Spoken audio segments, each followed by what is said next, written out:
Hi everyone, in front of me I've got Tecno Pova 6 Pro, and let me share with you how to set the camera timer on this device. So let's start with opening the camera app. And currently we are in the standard photo mode, so we have to open the settings. So let's tap on this arrow and now tap on the timer. As you can see in this device we've got 4 different options, so off, 3, 5 and 10 seconds delay. So let me choose 10 seconds delay, just tap on it, and as you can see the timer icon changed, and it means that we just successfully set the timer. What is more, inside the shutter button we've got the timer icon, so we can check whether we've got this option set or not.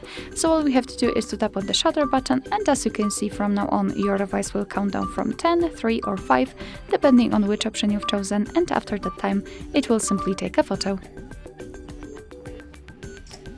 Okay, you can always turn off this option just by getting back to this timer option, just tap on it and tap on this crossed out icon, and from now on your device will take photos right after touching the shutter button. Alright, so that will be all. Thank you so much for watching. I hope that this video was helpful, and if it was, please hit the subscribe button and leave the thumbs up.